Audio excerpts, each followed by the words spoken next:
हम इस वक्त एक बिल्कुल सही जगह पर हैं।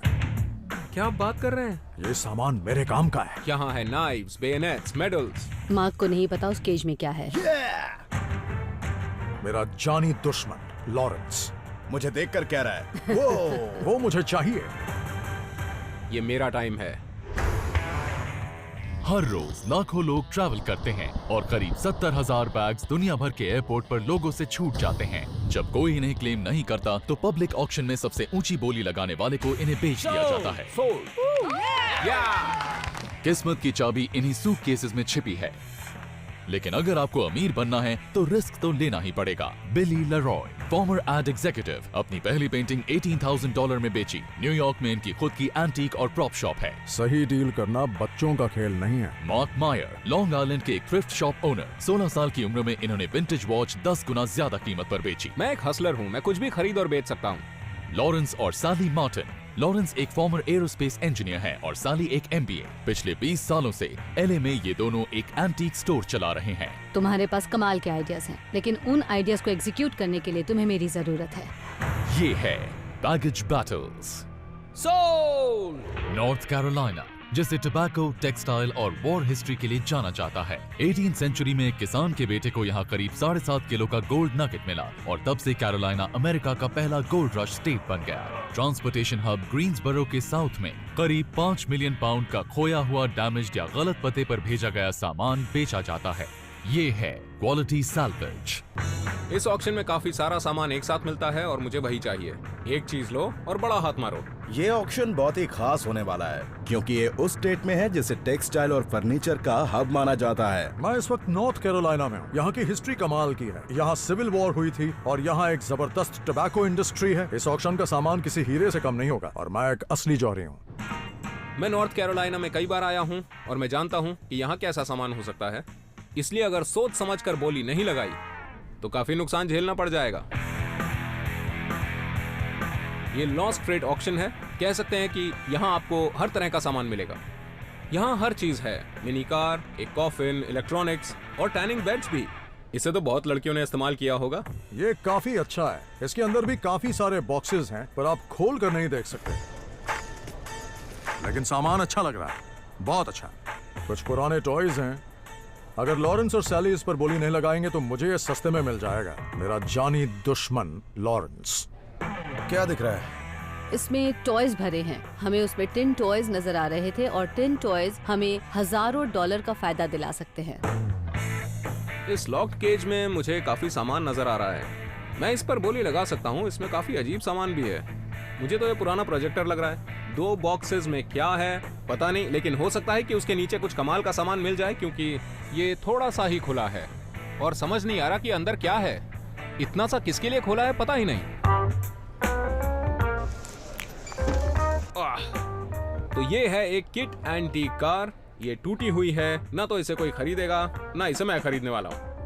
ये तो बिल्कुल बेकार का सामान है। इस पर धूल भी पड़ी हुई है। ये काफी अच्छा है, छोटा सा पीस। इसकी अच्छी कीमत मिल सकती है। देखने में गो कार्ट जैसा है, लेकिन फोर्ड के मॉडल T जैसा बनाया गया है। सड़क पर इसका सिर्फ हॉर्न सुनाई देगा। बैम, बैम, बैम। क्या बात है? लिखा है डैड का पुराना वॉर का सामान। अगर डैड एक कर्नल थे, एक मेजर या फिर किसी और बड़ी पोस्ट पर थे तो इससे मुझे काफी प्रॉफिट होने वाला है। मैंने आज तक सिर्फ सुना ही है कि लोग बड़े बड़े पुराने बॉक्सेस जब खोलते हैं तो उन्हें दादा परदादाओं का सामान मिलता है जो वो छोड़ कर गए हैं। जब भी ऐसे लॉस्ट फ्रेट ऑक्शंस में आते हैं तो आपको यहाँ पर बहुत ही कमाल का सामान मिल सकता है। ये मेरा टाइम है। जरा ये देखना तो क्या है हनी? मैं समझ गया है क्या है। ये फेदरलाइट सिंगर सोइंग मशीन है। इस बॉक्स को देखकर मुझे लग रहा है कि इसके आराम से 200 से $600 मिल जाएंगे। अगर वो मशीन नहीं हुई और कुछ और हुआ तो? ऐसा नहीं होगा। मैंने पिछले 20 सालों में ऐसी कई मशीनें बेची हैं और मुझे यकीन है कि उसमें पक्का सोइंग मशीन ही है। मैं नहीं चाहता कि कोई मेरी बात सुने, लेकिन एक बॉक्स के ऊपर लिखा है डैड का पुराना वॉर का सामान और मुझे ऐसा ही कुछ चाहिए था। मिलिट्री का सामान मुझे बहुत पसंद है। अगर मुझे इसमें एक सिविल वॉर कन्फेडरेट कैप मिल गई तो उसी की कीमत करीब $1000 होगी और मिल भी सकती है क्योंकि हम सिविल वॉर के शहर में हैं। जैसे ही इसकी बोली शुरू होगी मैं सबसे पहले लगाऊंगा और उसके बाद सबसे आखिर में भी मैं ही लगाऊंगा। देखिए यहाँ नंबर 215 पर है विंटेज मिनी कार। ये एक मिनी कार है। अगर हम इसे एलए ले जा पाए तो इसके काफी अच्छे दाम मिलेंगे। एलए के लोगों को ऐसी चीजें काफी पसंद होती हैं। मुझे इसके $500 चाहिए। अब $600। आगे बोलते रहिए, बोलते और रहिए। एक और सफेद बाल वाला बुढ़ा बोली लगा रहा था, लेकिन मैं उसे कार नहीं लेने दूंगा, वो मुझे चाहिए। $1200 में ये कार आपकी हो गई। Bidder number 2113। मुबारक हो। मैंने तो सपना भी देख लिया था कि इस कार में बैठ के न्यूयॉर्क की सैर कर रहा हूँ। हाँ, सच में। Item number 216B। इस केज में एक ओल्ड प्रोजेक्टर है। हमें वो केज पसंद है क्योंकि हमें अंदाजा है कि उसमें क्या चीजें हैं। तो शुरू करते हैं 25 से। अब 50, 75 बढ़ते रहिए। $100। अब उस मेटल केज की बारी है। मैं तो उस पर ही बोली लगाऊंगा। मार्क को बिल्कुल नहीं पता उसके अंदर क्या है। वो इसलिए लेना चाहता है क्योंकि वो दिखने में बड़ा है। आगे और 150। कौन बोलेगा? $150। 175। बहुत बढ़िया, आगे बढ़ते रहिए। कोई है? $175 में 9533। उस केज के लिए हमने सिर्फ $175 खर्च किए हैं। हाँ, and बस, that's it. that's it। लीजिए, अब आ रहा है आइटम नंबर 185। क्या बात है? इस बॉक्स में सारा पर्सनल सामान है और मुझे तो इसमें सिर्फ 1930s का एक टिन टॉय दिखा है। मैं इस बॉक्स को लेकर रहूंगा। शुरू करते हैं 50 से। आगे बढ़िए। 60, 70, 80। मुझे फर्क नहीं पड़ता कि बिली या कोई और बोली लगा रहा है। ये आइटम तो मुझे ही चाहिए। मुझे लॉरेंस के साथ कभी बोली लगाना अच्छा नहीं लगता क्योंकि उसमें मेरा नुकसान ही होता है, पर इस बार देख लूंगा। 380 कौन बोलेगा? बोलिए। 400। 400। बहुत बढ़िया। और में जाए वो, मैं इसे लेकर ही रहूंगा। टिन टॉयज की अच्छी कीमत मिल जाती है, वो कलेक्टिबल आइटम्स होते हैं और मैं कुछ भी करके इसे लेकर रहूंगा। 370 बोलेंगे? बोल दिया। बहुत बढ़िया। आप उसकी बोलिए। ऐसी की तैसी, मैं इसे खरीद कर रहूंगा। 400। 400 बोल दिए हैं। आगे बोलिए। ये हुई ना बात। बढ़ते रहिए। बहुत ही अच्छा ऑक्शन हो रहा है। मैंने उसे देखकर कहा वो, और उसने भी मुझे देखकर कहा वो। ये उसको दे दो। 400 से आगे की हिम्मत कौन करेगा? बिडिंग 400 पर चली गई तो मैंने कहा उसे दे दो। मेरा मतलब उसे दे दो। $400 में 546। ये आपका हुआ। लॉरेंस को लगता है दुनिया उसकी दीवानी है, पर उसे उसमें कोई दिलचस्पी नहीं, बल्कि दिलचस्पी मुझ में है। पर्सनालिटी देखो। Item number 177। इसमें भी पर्सनल सामान है। पर्सनल बॉक्स के अंदर एक और बॉक्स था जिस पर लिखा था डैड का पुराना वॉर का सामान। अब मैं देखना चाहता हूँ कि उससे फायदा होगा या नुकसान। तो शुरू करते हैं $50 से। 50 आ चुके हैं। आगे बोलिए। आगे कौन? मुझे मिलिट्री की आइटम्स पसंद है। माँ को भी ऐसी चीजों में काफी इंटरेस्ट है, लेकिन आर्मी के बारे में मैं जितना जानता हूँ वो नहीं जानता। बिली मिलिट्री के बारे में मुझसे ज्यादा जानता है, और क्यों ना जाने, वो मेरे दादाजी की उम्र का है। 125 बोले हैं। 150 कौन बोलेगा? बोलिए। 150, 175। उसके अंदर कुछ भी हो सकता है। Knives, bayonets, medals. उस पर लिखा था डैड का पुराना वॉर का सामान। मैं जानता हूँ उसमें काम की चीजें होंगी, फिर भी मन में शक हो रहा था। 250। 300 बोलिए। 300 बोलिए।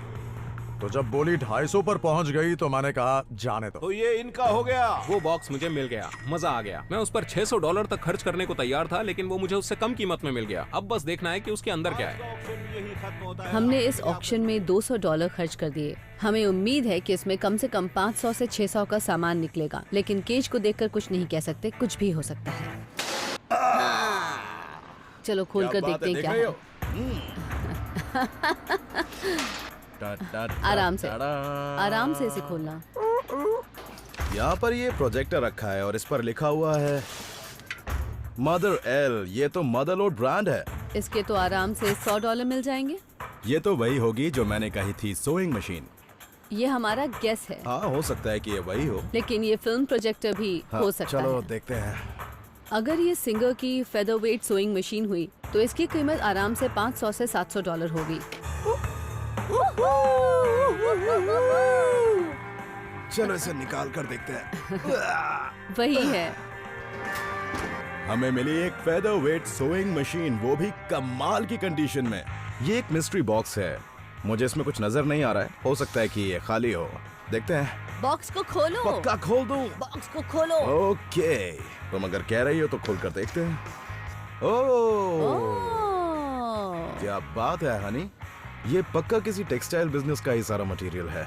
क्या ये फैब्रिक काटने के लिए? बड़े बड़े कपड़ों के थान? हाँ, और ये बहुत ही अच्छी है। मैंने इतनी बड़ी कैंची अपनी लाइफ में कभी नहीं देखी, कमाल और की मुझसे है। तो ये खुल भी नहीं रही है। ये सच में बहुत ही अच्छी है। हाँ, वो तो है ही। बहुत से लोग कलेक्ट करते हैं सोइंग मेमोरेबिलिया। इससे तो हमें बहुत फायदा हो सकता है। तुम निकालो। ओ, ये भी सिलाई के ही काम आता है। ये भी एक बहुत पुरानी सोइंग क्या मशीन है। बात है। जरा ये बताओ कि इतनी छोटी मशीन कौन यूज करता होगा? क्या पता। मुझे इस मशीन के बारे में कुछ भी नहीं पता, लेकिन मैं ये जानती हूँ कि इनकी बहुत ज्यादा डिमांड होती है और ये कलेक्टिबल है। हम इन्हें एक सोइंग मशीन शॉप में ले जा रहे हैं। वो शॉप इस बिजनेस में पिछले 90 सालों से है। देखते हैं कि वहाँ के एक्सपर्ट हमें क्या बताते हैं। देखते हैं आप क्या लेकर आए हैं। एक ही ट्रे में कई सारी accessories. Little Singer featherweight. Oh वाह, ये पोर्टेबल है। इसे आप अपने साथ कहीं भी लेके जा सकते हैं, कहीं भी रख के आराम से सिलाई कर सकते हैं। इसका सीरियल नंबर देख के पता चलेगा कि कितनी पुरानी है। 64122। इस नंबर से ये पता चलता है कि ये मशीन बनी थी 1948 में। क्या बात है। आपने हमारा दिल खुश कर दिया। और इस मशीन की कीमत होगी कम से कम $500। क्या बात है, मजा ही आ गया। मुझे बहुत खुशी हो रही है कि हमने जितने लगाए थे उससे ज्यादा कमा लिए हैं। वाह, क्या कमाल के सीजर्स हैं। जरा इसके ब्लेड की लेंथ देखिए। बड़ी टेबल पे रख के इसे कपड़ा काटने में बहुत आसानी होगी, इसलिए इसे इतना लंबा बनाया गया है, इतना भारी बनाया गया है। और इस ग्लाइड की वजह से ये आराम से कपड़े को काटती रहेगी। आपको उठाने की जरूरत नहीं है। और अगर मुझसे पूछे तो मैं इसकी कीमत लगाऊंगा $225। That's ये तो बढ़िया fantastic. कीमत है। ये अच्छा आइटम है। ओह वाह, ये बहुत मुश्किल से मिलते हैं। मैंने ये पहले नहीं देखी और मुझे नहीं पता कि इसकी कीमत क्या है। ये एक छोटी सी हैंड क्रैंक पोर्टेबल मशीन है जिसे आप टेबल पर आराम से सेट कर सकते हैं। ये सॉलिड ब्रास से बनी है और इसे जर्मनी की एक कंपनी मोल्डा कॉट ने बनाया था। सबसे बड़ी बात यह है कि ऐसी ही एक मशीन का शिपमेंट टाइटैनिक से यूएस आ रहा था, लेकिन बदकिस्मती से वो डूब गया। ऐसी मशीनों पर मैं पिछले 41 साल से काम कर रहा हूँ और मैंने ऐसी मशीन पहले कभी नहीं देखी। मैं हैरान हूँ। मैं गैस ही नहीं कर पा रही हूँ कि उसकी क्या कीमत होगी। आपको यकीन नहीं होगा कि इसकी क्या कीमत होनी चाहिए। ऐसी मशीनों पर मैं पिछले 41 साल से काम कर रहा हूँ और मैंने ऐसी मशीन पहले कभी नहीं देखी। आपको यकीन नहीं होगा कि इसकी क्या कीमत है। करीब $1300। Really? आपको बड़ा फायदा हुआ। आज तक हमने तिगुने पैसे कमाए हैं, लेकिन इस बार काफी प्रॉफिट हुआ है। मजा आ गया। मैंने इस ऑक्शन में $400 खर्च किए हैं। मैंने लिया है ये बॉक्स जिसमें पर्सनल सामान है।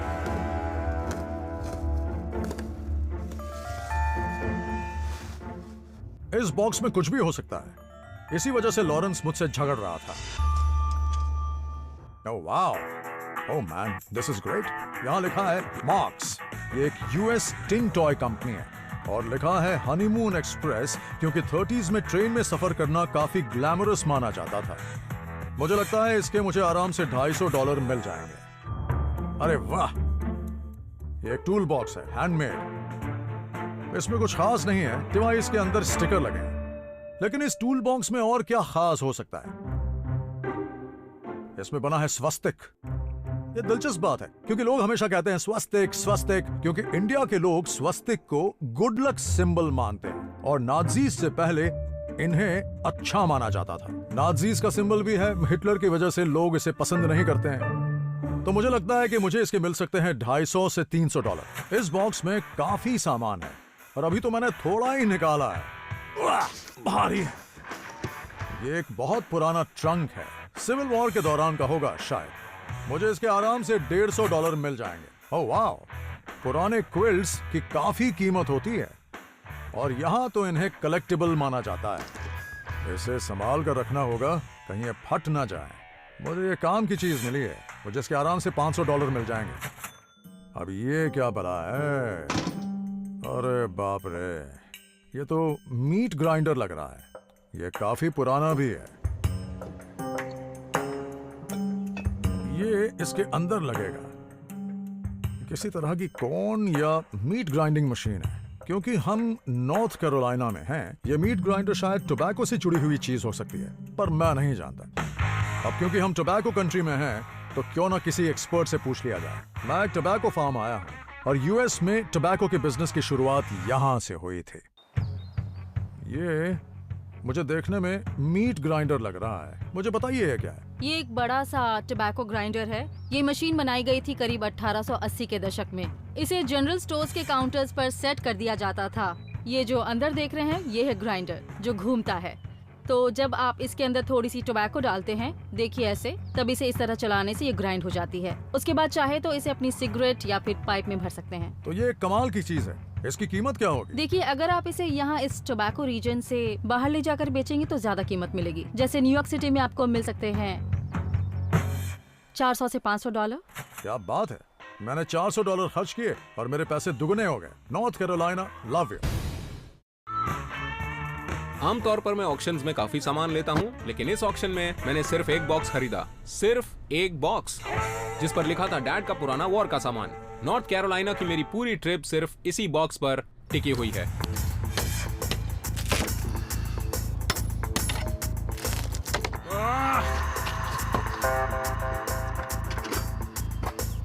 ये तो एकदम कचरा है।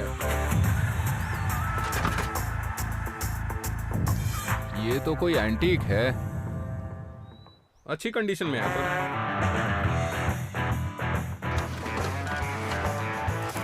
ये एक पुराना फिशर प्राइस टॉय है और मुझे लगता है कि ये 60s का होगा।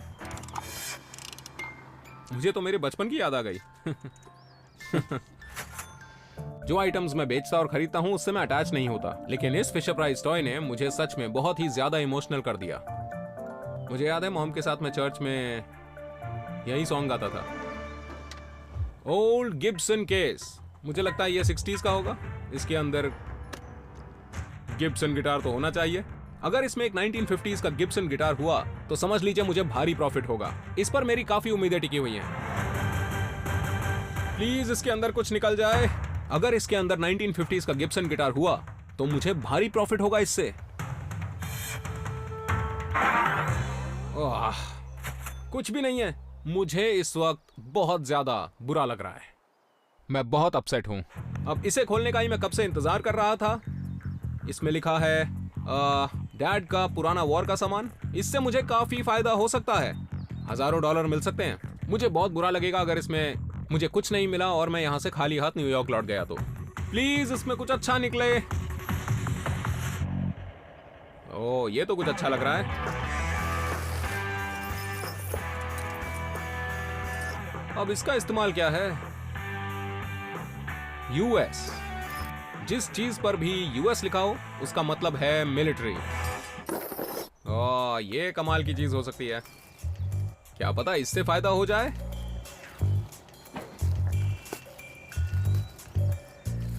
नाइस। ये एक flint lock double barrelled shotgun है। ये काफी पुरानी है, करीब 1800 की होगी। मैं इस वक्त नॉर्थ कैरोलिना में हूँ। यहाँ सिविल वॉर का काफी लंबा चौड़ा इतिहास है और उम्मीद है कि ये सारा वॉर का सामान सिविल वॉर से ही जुड़ा होगा। अब मैं जा रहा हूँ एक एक्सपर्ट से मिलने जिन्हें ऐसे वॉर और मिलिट्री की चीजों की काफी जानकारी है। देखते हैं वो क्या कहते हैं। इन्हें पकड़िए, मैं जरा बॉक्स को नीचे रखता हूँ। ये तो काफी है। मैंने ऐसी चेन्स वो भी यूएस स्टैंपिंग्स के साथ नहीं देखी हैं। तो क्या ये सारा सामान मिलिट्री का है? हाँ, ये मिलिट्री के लिए बनाई गई थी। ये यूएस मार्किंग का मतलब यूएस स्टील या वैसा कुछ नहीं है। ये यूएस मिलिट्री है और यही मैं जानना चाहता था। देखिए, इस तरह की जो चेन्स होती थी वो घोड़ों की बग्गियों में डाली जाती थी। ये हाई क्वालिटी की चेन है। ये सिविल वॉर के दौर की है। वैसे ये भी मुमकिन है कि इसे वॉर में यूज किया गया हो, बस इसका कोई सबूत नहीं है। इसके साथ कोई पेपर या डॉक्यूमेंट आया था? गलत सवाल पूछ रहे हैं। ये सारा ऑक्शन का सामान है। ओके। अगर मेरे पास इस सामान का डॉक्यूमेंटेशन होता तो उस हालत में इसकी क्या कीमत मिलती मुझे? अगर ऐसा होता तो इसके $1000 मिल जाते। ओके। और उसके बिना? डॉक्यूमेंट्स के बिना तुम्हें इसके $200 से $250 मिल सकते हैं। ठीक है, इतना भी बुरा नहीं है मेरे लिए। हाँ, इस जंग लगी चेन के इतने भी मिल जाएं तो काफी है। नॉर्मली मैं नई चेन्स बेचता हूँ। ऐसा पहली बार होगा कि मैं इस तरह की जंग लगी हुई चेन बेचूंगा। ओह, ये तो एक अंडर लेवर ब्रेक ओपन शॉटगन है। ये 1855 की है और इसे बेल्जियम में बनाया गया था। आपको ये मार्क दिखाई दे रहा है? ये उस टावर को रिप्रेजेंट करता है जो कि बेल्जियम के ठीक बीचों बीच है। आपके लिए इतनी जानकारी तो काफी है ना? क्या आपको लगता है इतने से मेरा काम चल जाएगा? जानता हूँ काम नहीं चलेगा। तो अगर ये गन काफी अच्छी कंडीशन में होती तो आपको इसके काफी अच्छे पैसे मिल तो जाते। सोचिए अगर इसकी कीमत 2000 से 3000 डॉलर है तो इस 160 साल पुराने ट्रिगर की क्या कीमत है? वेल, हर पार्ट की अपनी कीमत होती है, लेकिन जिस पार्ट की सबसे ज्यादा कीमत है वो है इसके लॉक की, और तुम्हें इसके 75 से $100 मिल जाएंगे। मुझे तो यकीन ही नहीं हो रहा कि वो पुरानी जंग लगी चेन और उस गन के पार्ट्स की कीमत इतनी ज्यादा होगी। मुझे तो मजा ही आ गया। मार्क ने इस ऑक्शन में सिर्फ एक ही बॉक्स पर बोली लगाई, उसे $400 का मुनाफा हुआ। वहीं बिली को मिली एक टोबैको कटिंग मशीन, जिससे उसे $1300 का मुनाफा हुआ। सैली और लॉरेंस को एक छोटी सिलाई मशीन मिली, जिससे उन्हें $1975 का मुनाफा हुआ। नॉर्थ कैरोलिना की एक लंबी चौड़ी सिविल वॉर हिस्ट्री है, लेकिन उसे खोद कर निकालना पड़ेगा। ये knife and fork set civil war के वक्त का है, cherry wood with brass fittings. इसे आप अपने बैग में रख सकते हैं, और अगर बाद में आप जिंदा बचे तो इसका खाने के लिए इस्तेमाल कर सकते हैं। शेफील्ड इंग्लैंड सोर्ड्स बनाने के लिए जानी जाती है। ये 150 साल पुराना है और इसकी कंडीशन अब भी बहुत अच्छी है। अब मैं एक जेंटलमैन की तरह खाऊंगा। अब उनका स्टाइल ही अलग है।